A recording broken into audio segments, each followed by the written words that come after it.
Have you ever wondered what life is supposed to feel like after the thesis or dissertation defense? And what does it mean if the moment you work toward for all these months or years doesn't feel as triumphant as you expected? Hey, co-authors. In this episode, we'll talk about the post-defense emotional crash, the common feeling of being emotionally drained, unfocused, or unfulfilled once the defense is over. We'll explore several of the most common post-defense emotional challenges and offer practical and healthy ways to navigate this transition. So let's dive in.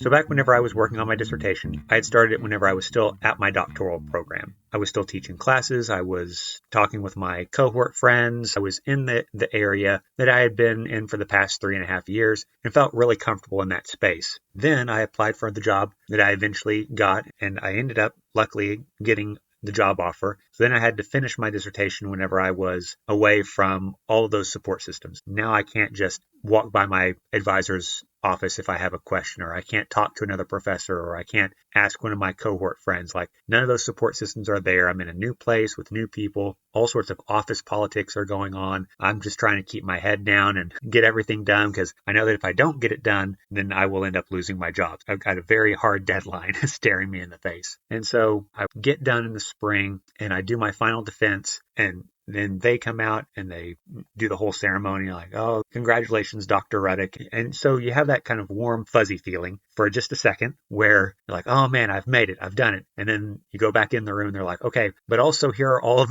the revisions that we want you to do post-defense. So you're not really done. And so you work on those and then you're like, okay, I got that done. And then, okay, but no, now you got to submit to the grad college. And the grad college is going to have revisions for you to do. Okay, well, fine, whatever. And then you're like, okay, but now I'm done. But then no, you're not, because you haven't gotten your degree yet. So now I've got to wait until I walk across the stage and do that whole thing. And then finally you're done, right? But even then you might not feel done because you've been so stressed for so long about this thing. Your whole body is holding on to all of this emotional baggage. And so even whenever you're done, you just don't really feel done. And so that's what I want to talk about today, because I think a lot of people, they have this idea that once I get done with my thesis or my dissertation, that all of the sacrifice and stress and anxiety, all that's going to just wash away as soon as I do my defense or turn in my final document or walk across the stage. And whenever that doesn't happen, that can lead some people down some dark roads. So let's dive in.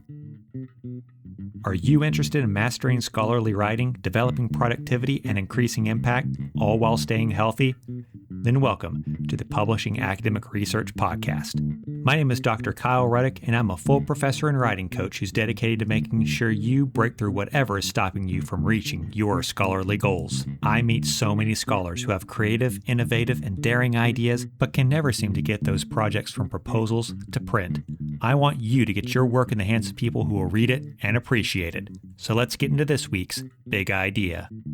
So the first thing I will say before I get into the specific types of pitfalls that I see folks get into post-defense is that this is a completely normal response. I think that a lot of people, as they're going through their thesis or their dissertation process, they keep telling themselves, well, I can stay up a little bit later and work on this thing. I can not exercise today. I can, not eat well. I can put off my mental and physical wellness for a day so that way I can get this thing done. Well, then that day turns into week, that week turns into months, then to years. Next thing you know, you are a person whose entire body is just holding in all of this stress, right? And so you get into this moment where you have the defense, you have this emotional exhaustion because you feel like, if you've ever watched the Lord of the Rings, and I think it's the Two Towers, the elf Legolas shoots this warg, this wolf creature, right, that a goblin or an orc is riding, and it shows the warg running towards the elf, and then he shoots a couple of arrows, and then the camera pans down and comes back up just as the now dead warg is sliding right up to Lass's boots. That, I feel like, is how a lot of folks feel whenever they get done with their dissertation or their thesis defense. They're running,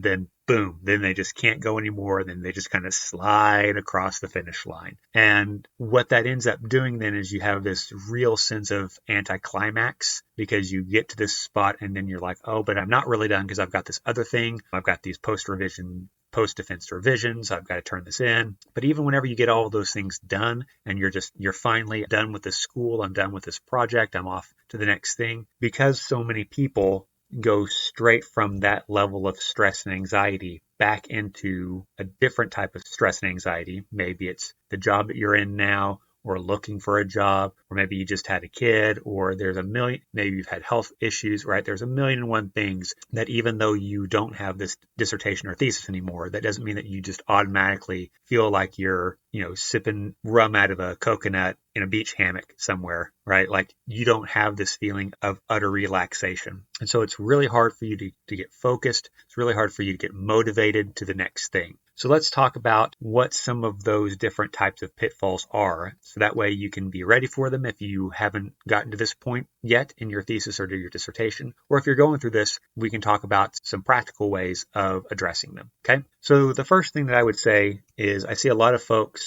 who have what I would consider to be identity confusion after they get done with their thesis or dissertation. One of the best/worst questions that you can ever ask someone while they're doing their thesis or their dissertation is, what is your thesis or dissertation on? Because, for some folks, they will sit there and talk your ear off. They've got a million and one things going through their head, and they just want to find the nearest person who will politely allow them to talk their ear off about it. Other folks are like, I can't even stand to think about it. I can't stand to look at it. Can't stand to talk about it. Right. And so it's a minefield on whether or not you would ever ask someone what their thesis or dissertation is on. But for so many people, whether they absolutely love their topic or they've come to a place where they don't like it anymore, it is them at this point. Everything that they have done is connected to this project. So their coursework is connected to it. All of their ambitions post-graduation are connected to this, right? It just seems like you can't move on with your life until you have this thing. And so many people feel that way, right? They don't go on vacations. They don't do anything fun. They don't start a new book. They don't do anything that might call them to commit for long periods of time because this is the only thing that they have in their life. Now all of a sudden it's gone, right? You've defended, you've turned it all in, you walked across the stage. So you have this identity confusion because you have a lack of purpose. You feel unmoored. You don't really know what you want to do next. There's a part of you that knows that you need to keep doing something because that's kind of how academia runs, is that you should always be doing something. And that's not healthy, by the way. And we've talked about that in previous podcasts, and I'll talk about it again, I'm sure, about how that feeling of ongoing extraction and need to always be productive is not good for you. But there is that feeling, right? That because every day for weeks, months, or years, you've gotten up and either explicitly worked on that thesis or dissertation, or you were at least thinking about it. Now all of a sudden there's a very present absence in your life because this thing is no longer there. Because of that, you might have this difficulty in thinking to yourself, well, what's next? Because on one hand, you think to yourself, I need to be doing something. I need to have a what's next. And the other part of you just wants to sleep for a million years and never read another journal article again. And so this identity confusion can be very hard for a lot of folks to work through. The second thing that I see is a lot of imposter feelings. And there's a lot of reasons for this. One of the things that I hear from folks all the time is, well, I don't think that my committee actually read my work. It's like, well, I mean, maybe they did, maybe they didn't. But regardless, you did the work, right? I think that for a lot of folks, because we've been working on this project for so long, it almost feels surreal for us to be done with it. And so we try to find ways of convincing ourselves that we don't really deserve being done. I mean, certainly I felt that way whenever I was going through my process. I get done and I think to myself, well, one of the committee members never asked a question past chapter 2. So that means that they probably didn't even read the whole project. And another person just asked method questions, and this person always asks, very abstract questions. They never really even ask anything that's really tethered to the project, right? So you start going through your mind and trying to convince yourself that really what you did wasn't really that rigorous, that it wasn't really that hard, and that you don't really deserve this accomplishment. And, I think that a lot of that comes from feeling that your dissertation or your thesis should have been bigger than it was. It should have had more parts to it. It should have been more methodologically sophisticated. It should have had more literature. It should have been longer. It should have been shorter. It should have been this. It should have been that. And you just get into this place where you start second guessing your thesis or dissertation project all the time because you think to yourself, well, I don't really deserve this. Right? And that imposter syndrome really starts to creep in. I think the imposter syndrome is probably the most pronounced in those folks who it takes a long time for them to finish their thesis or dissertation, because I think that there's just a lot of stigma around the idea that like you might take quote unquote too long to get done with one of those documents. And so if you end up taking that long, then we'll obviously, by the end of it, it was just a matter of the committee pushing you through so that way you could be done. And your project wasn't really that good. You really just outlasted everyone, and you shouldn't feel like you really earned your doctorate. And I'm just here to tell you, man, like whether it took you 1 year or 5 years or however long it took you to get done with your project, it's done. Your committee passed you, their names are on it too, and no reputable department is just handing out doctorates. So as long as you're not going to some weird fly-by-night paper mill doctoral program, you went through the process like everyone else, whether it took you a little or a long time, you got the same degree as everyone else, and you should feel good about that. The next thing that I see a lot of folks get into is social disconnection and loneliness. Whenever I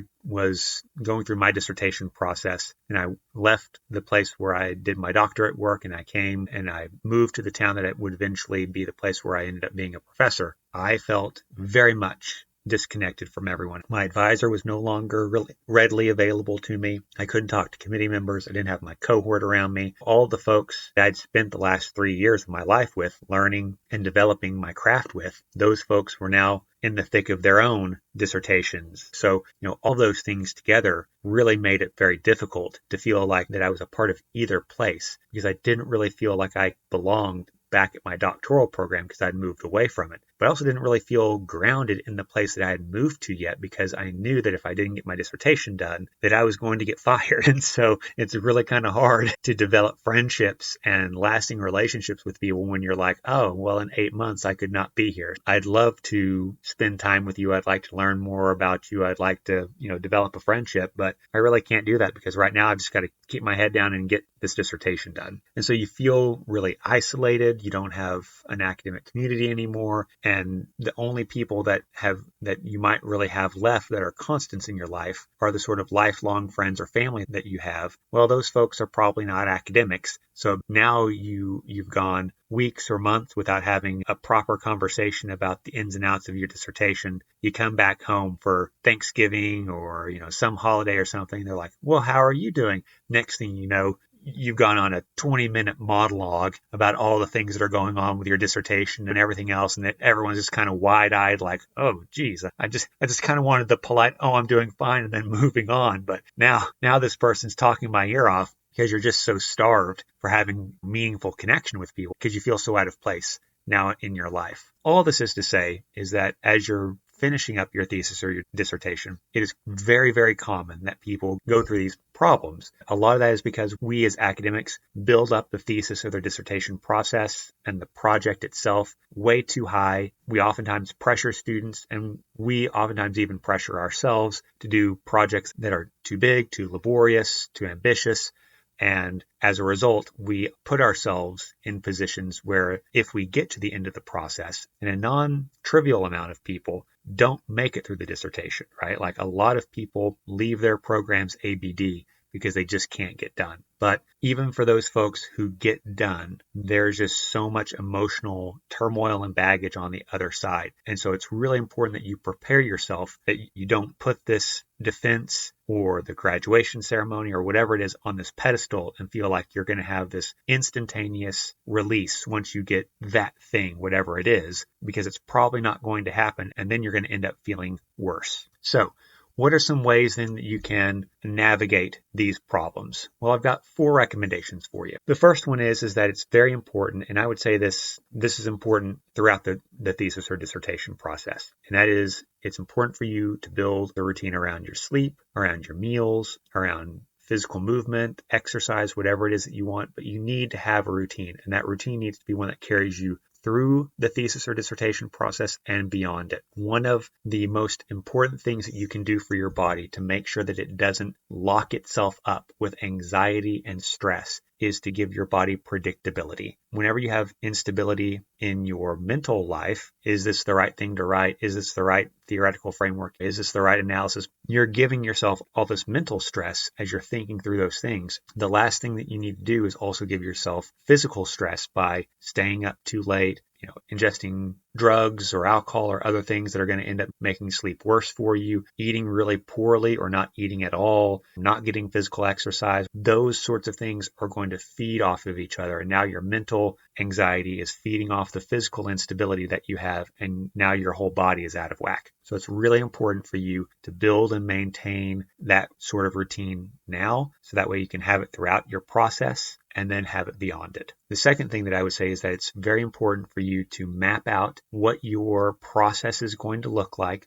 When are you going to turn in chapters? When are you going to get revisions done? When are you going to do every part? You should map that out and work backwards. What's the day that you need to submit it by to your advisor, to your graduate college or whoever, and then work backwards. Once you've built that plan out, you need to make sure that you are building in times for you to have real breaks. So that might be, I know that one of my favorite bands is going to play, and 3 months into this process, I'm going to make sure that I take off that weekend to go see them. Or I know that I really like to go camping, or I like to go hiking, or whatever it might be. In the 5th month of this process, I'm going to take a weekend and do that. Whatever it might be. But it's important for you to map that out. Because if you've mapped that out, then on one hand, you don't feel as guilty, because it's not like you're just shirking off work all of a sudden, right? You didn't just wake up one day and decide, I'm not going to do anything. Instead, you've made a plan that this is a thing that you are going to commit yourself to. And that allows you to give yourself more grace and more empathy, because you're making a conscious choice to relax rather than just not doing work, which is how, especially whenever you're in the thick of things, you're going to start thinking about it, and then it's going to make you feel worse. The other thing that's important about that is that if you've planned out my favorite band that's going to come up, I'm going to go see them, I'm going to take the weekend off, that gives you something to look forward to. And I can tell you that whenever you are doing your thesis or your dissertation, it can very quickly feel like every day is the same shade of gray, right? I wake up, I go to my favorite writing spot,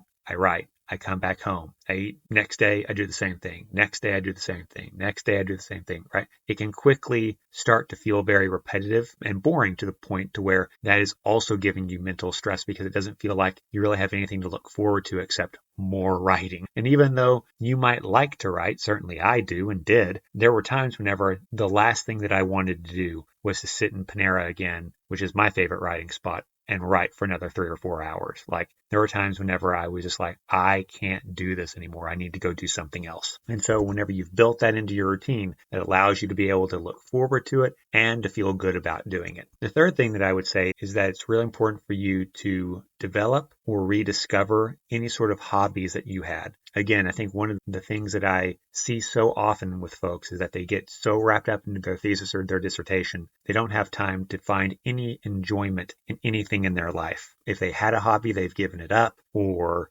every time that they engage in the hobby, they feel guilty, or maybe they didn't really have a hobby, and now they're like, well, now's not the time to develop a hobby because I've got this thesis or dissertation that I need to get done. I'm telling you right now, it's important for you to have something to look forward to. And if you've planned out, on these weekends, I'm going to go bike riding or fishing or hiking or crocheting or learning a new language or whatever it is, that's going to help you feel like you're making progress, even whenever you might not be making progress on your thesis or your dissertation. And so having hobbies that allow you then to express yourself, to feel like you're a competent person, that you're in control of things, that you find enjoyment in, those are all going to be important things for you to do, again, throughout this entire process and leading beyond it. The last thing that I would say is that in addition to mapping out how you're going to get from the starting point to the end point of your thesis or your dissertation, it will also be important for you to start mapping out what's going to happen after you get done. And yes, some of that mapping out is going to be very practical things, maybe getting a job or going on, if you're a master's student, applying to those PhD programs, moving, whatever it might be. But again, it's also really important that you're putting in things that you are going to find exciting and fun, so that way you have things to look forward to. I think so often thesis and dissertation writers, they get so wrapped up into getting this thing done, and especially if they've been going for a long time in those projects, it's so hard for them to think about themselves beyond in a more long-term setting, because in so many times in your life, people have been like,